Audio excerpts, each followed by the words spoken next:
Wow. Now these hostas are huge. These are the biggest ones that I've seen this year. Got the variegated and the Big Daddy in the middle. That blue is awesome. You can really see the blue up against that green, and it shows up more with the variegated hosta. We got some stuff to do today.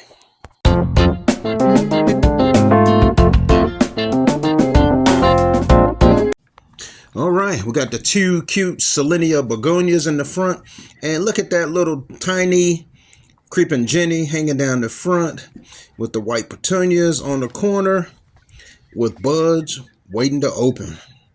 Nice pure white, crisp white. We checked the leaves for pests, and they're doing good. We had a few bug bites one year with our petunias, and little Sluggo took care of that. The two Silenia begonias. Now pay attention to the creeping Jenny hanging down the front. See that little green patch? In this before and after, you're really going to see a difference. The petunias have already gotten bigger, but wait till you see the blooms. Now see on the right, that green patch? Watch this. Look at that. The Silenia begonia is a little stressed out in the front, but they will bounce back. We've had a heat spell came through, and these impatiens are not letting up, but we've been having to water them quite regularly. Those little pots heat up and dry the soil so quick. Got to keep water on them when it's hot. And on this pot, we have the petunias trailing down the side. The Supertunia bubblegum from Proven Winners. And look down here in the middle. These are the Silenia begonias. As they suck up the sun, they're going to get bigger. And you'll see the two different shades of pink with that white and the cordyline on top. Absolutely amazing. If you're new here, welcome to the channel. And if you're not, welcome back. Now out in the backyard, we had a few things going on with these beds, and the heat spell has come through, so I'm just going to check some things out.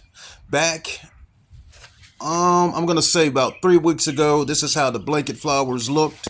You can see that there's some flowers that are about to open, and we have a few petals developing. And they have really showed off. Seems like the hotter it gets, the more blooms. Look at that, they're filling out with that bright orange color. And that adds a nice pop of color to the fire pit. And these are our perennials we put on the corners for a staple. Well, actually, this is their second summer. And looking at these daisies here, a couple weeks ago they were about to open up. And then we have daisies going around the perimeter of this bed, and the black elephant ears, the upright elephant ears, and Thailand giants in this bed. We may have to take a few out and start another bed, but so far so good. Got a handle on the weeds, and now we're able to concentrate on watering. Now with these temperatures like this, we got to get out early in the morning and soak things down. We've been watering straight to the root, and the daisies are just opening up. Hopefully we'll have a nice solid drift around the perimeter of this bed, and these are going to be a nice addition to this bed because the elephant ears will get taller than them, and they'll be on the outside, and we'll be able to see everything. Got our hydrangea on the side here of the house. That gets part sun to shade in this area. We have a nice fluffy bloom coming up. Garden phlox on standby. And we have put these in several places. As a matter of fact, we sprinkled them around in some of the elephant ear beds. Got one there. Well, that one was there. That one's been there for 3 years, and you can see the height difference. Eventually all of them will be that high.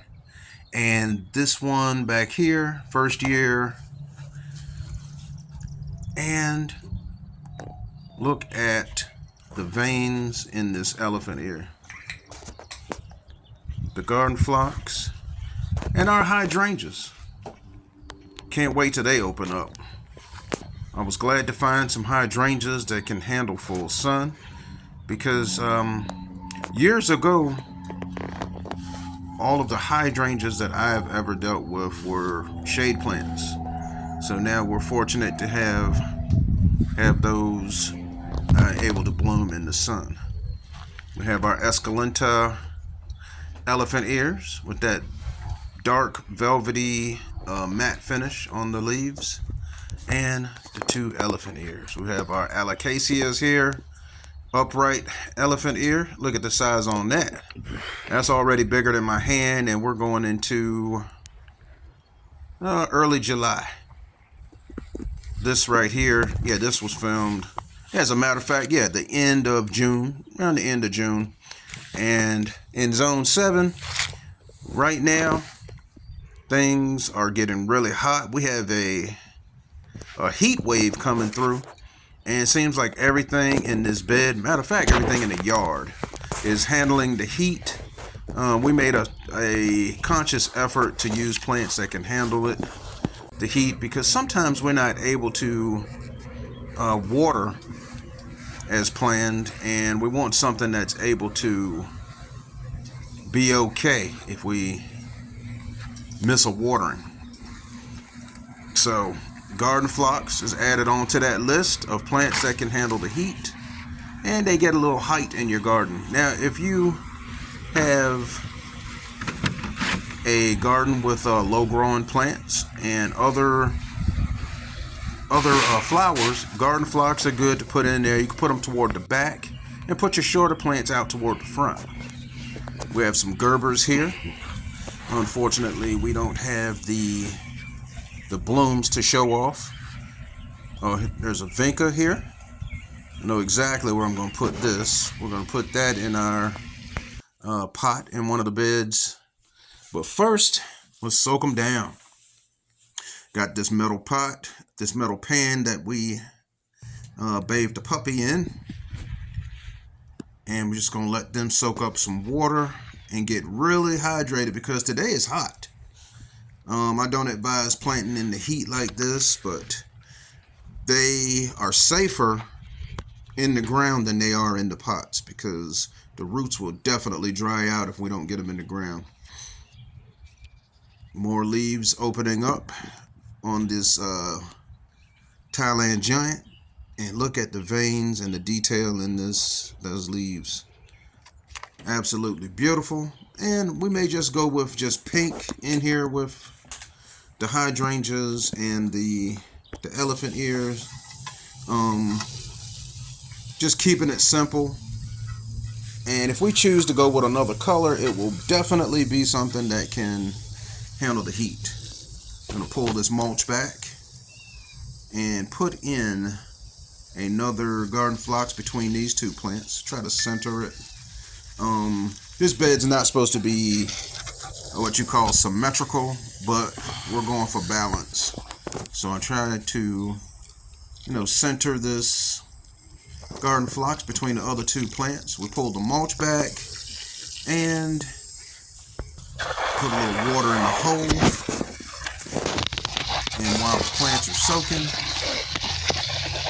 you can see that they have absorbed water, a little dripping at the bottom. That lets you know that they are ready. They're going to get watered again once we get them in the ground, and I just didn't want the bed to suck the water out of the plant.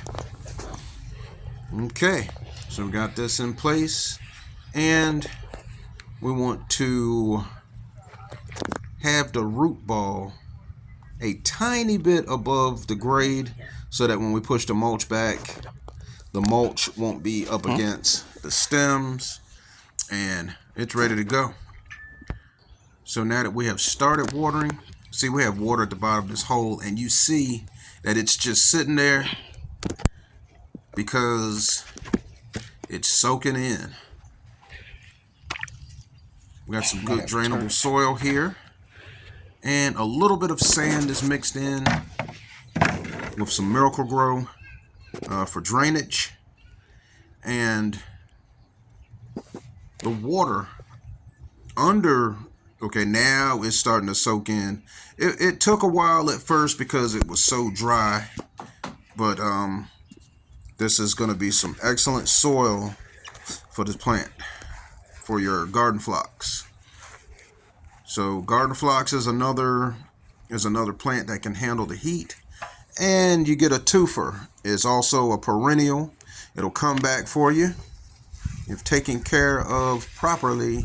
In its first year, you want to keep it watered. The first year, keep it watered and keep the soil not overly moist, but just making sure that it gets some water every other day until it gets established.